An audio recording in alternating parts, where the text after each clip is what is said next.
Assalamualaikum warahmatullahi wabarakatuh. Perkenalkan, nama saya Amanda Yulia Putri. Pada kesempatan kali ini, saya akan mempresentasikan proyek saya dalam mata kuliah karakter building kewarganegaraan yang berjudul Peran Teknologi dalam Meningkatkan Kualitas Pembelajaran Mahasiswa. Pertama ada latar belakang. Dalam Sustainable Development Goals atau SDGs, khususnya SDG nomor 4, ada target untuk memastikan pendidikan yang berkualitas, inklusif, dan merata bagi semua orang. Teknologi digital menjadi salah satu solusi dalam mencapai tujuan ini karena memberikan akses yang lebih luas terhadap sumber belajar. Di era digital, mahasiswa tidak hanya bergantung pada buku ataupun catatan, akan tetapi juga menggunakan aplikasi, video pembelajaran, dan platform digital lainnya. Namun, pertanyaannya, apakah teknologi benar-benar membantu mahasiswa dalam belajar?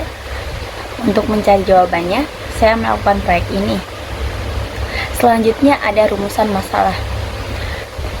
Dalam proyek ini, saya merumuskan beberapa pertanyaan utama, yaitu yang pertama ada bagaimana teknologi membantu mahasiswa dalam proses belajar. Yang kedua, apa saja aplikasi yang bermanfaat dalam pembelajaran. Yang ketiga, apa saja kendala yang dihadapi mahasiswa dalam memanfaatkan teknologi. Yang keempat, bagaimana solusi untuk mengatasi kendala tersebut. Untuk menjawab pertanyaan ini, saya melakukan wawancara dengan mahasiswa yang aktif menggunakan teknologi dalam proses belajarnya.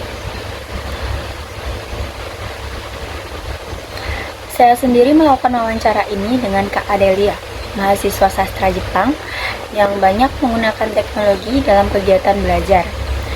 Wawancaranya dilakukan secara online melalui Zoom. Saya menanyakan pengalaman pribadinya dalam menggunakan teknologi, manfaat yang dirasakan, serta kendala yang dihadapinya. Selanjutnya ada hasil wawancara. Dari wawancara ini, saya mendapatkan beberapa temuan menarik. Yang pertama ada manfaat teknologi. Beberapa aplikasi seperti Lingodir atau Quizlet itu sangat-sangat membantu Kak Adelia dalam belajar bahasa Jepang dengan cara yang lebih interaktif.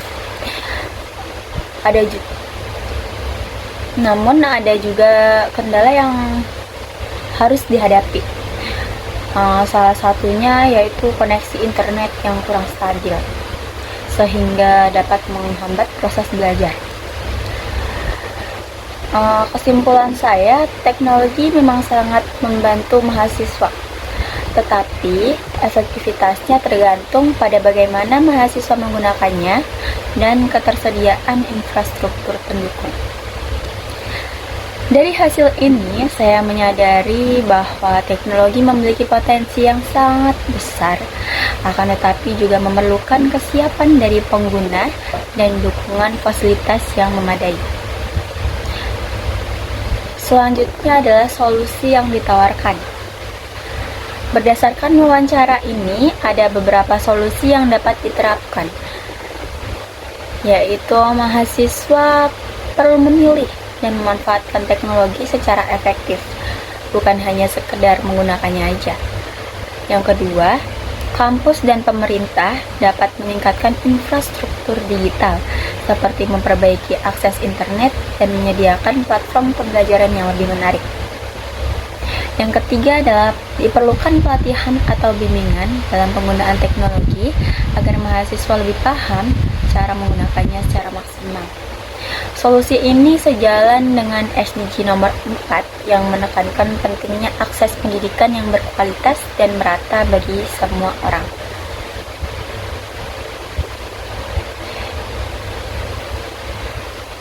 Dari proyek ini, saya belajar bahwa teknologi bukan hanya alat, tetapi bagaimana kita menggunakannya secara efektif. Saya juga menyadari bahwa akses pendidikan yang baik tidak hanya bergantung pada teknologi, tetapi juga kesiapan mahasiswa dan dukungan infrastruktur. Hambatan yang saya hadapi selama proyek ini adalah rasa gugup saat wawancara.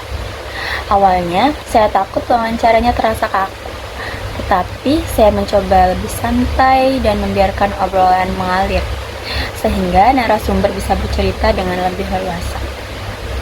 Selain itu, proyek ini juga meningkatkan kepercayaan diri saya dalam berkomunikasi dengan orang lain, terutama dalam melakukan wawancara dan menggali informasi lebih dalam.